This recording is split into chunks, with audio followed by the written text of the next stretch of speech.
Hello everybody, here we are today talking about how Pennsylvania hockey fans may be in for a rough go of it this season as the Pittsburgh Penguins and Philadelphia Flyers are not off to the greatest of starts. So before we get started with it, please make sure to subscribe if you're new to me or hockey, whatever the case may be. That being said, let's get on into it.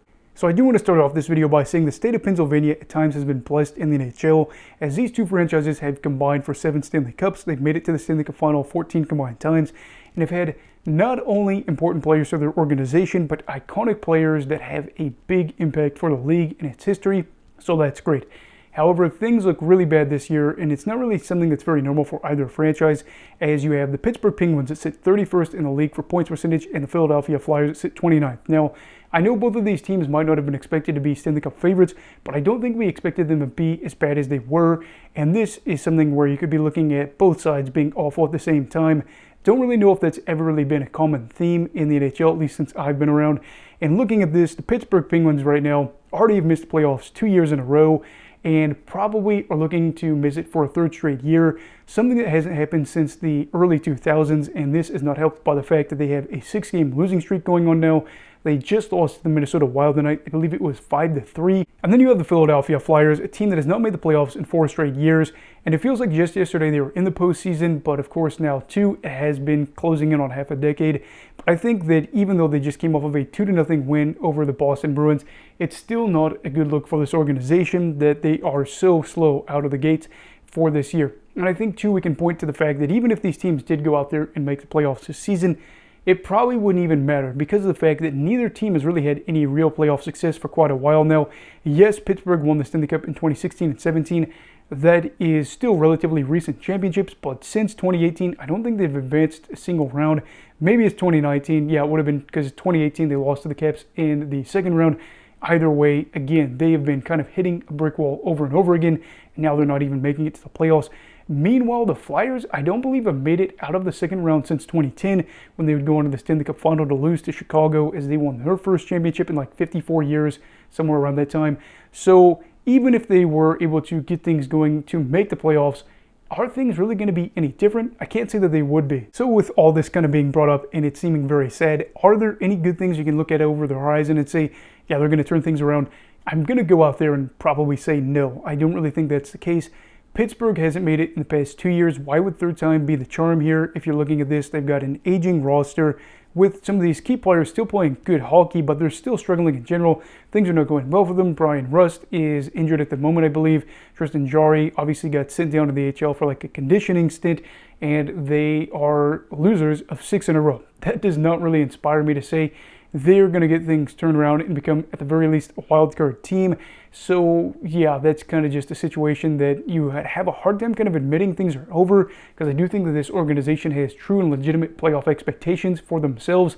But from an outsider's perspective, nothing's going to change. And they're going to be looking at this and at the end of the year saying, well, can we go for year 4? Which I think would kind of be foolish, but understandable considering some of the legends they have on their roster. As for Philadelphia, I don't really think that this is going to be something that gets better for them, but I don't think they really expected it to be this miraculous season. Last year, I picked Philly to go out there and finish bottom of the division, and I think that we all know they overperformed last year, and now we're starting to see a little bit more of that. They've got 2 very inexperienced goalies that I talked about in my season preview for them. They have struggled early on this year, not saying that this is all on them. They've had a relatively hard schedule, and they've started to hand over the reins a little bit to those younger guys and give them more minutes. Not saying that that is a bad thing, because I do think that a lot of these younger players should get more opportunities, as this team wasn't really doing a whole lot, even when those veteran guys were getting more minutes.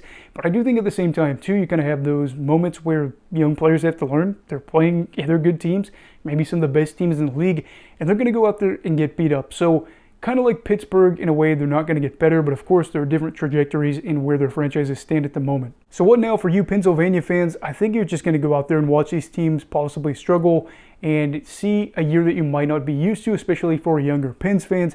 And I think Philadelphia, for the most part in their franchise history, has never truly been an awful team for a sustained period of time.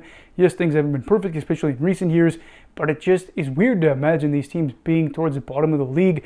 And I would imagine because of that too, you would see pressure, especially on Mike Sullivan, former Stanley Cup winning head coach, and then of course John Tortorella. I do think that those are both fair things to do here. Torts is in a spot where Philly is just very weird. I think last year might have really pumped up the expectations, and that fan base as a city in general, is a sports landscape, can be very brutal and hard to deal with, because even very successful guys that go out there and win championships for organizations can be gone within a short amount of time. I think Torts very well could be out of there. And kind of circling back to Sullivan too, I've talked about for a couple of years why I think he's safe. And I said at the beginning of the season, I feel like he was going to be safe, but I didn't think that the Pins would be as bad as they were to kick off this season. So I would probably throw that out the window and say if they really are going to be, right there with the San Jose Sharks in the standings, yeah, Sullivan's probably not going to be a guy that's going to have the best job security, because this was an organization that up until 3 years ago, 2-3 years ago, was able to make the playoffs consistently every year from like 2005 onward. So keep an eye out for that. As for another storyline, of course, too, you get to focus on the draft. Pittsburgh, I believe, has 1 first-round pick. It would be nice to get a great game-changing talent for the team going forward. Would they, again, gear up for a 4th year and say, well, we've got Crosby, we've got Malkin, we've got all these other guys. If we get one of those young players that could make an impact at the NHL level right away, let's go out there and do it. Maybe.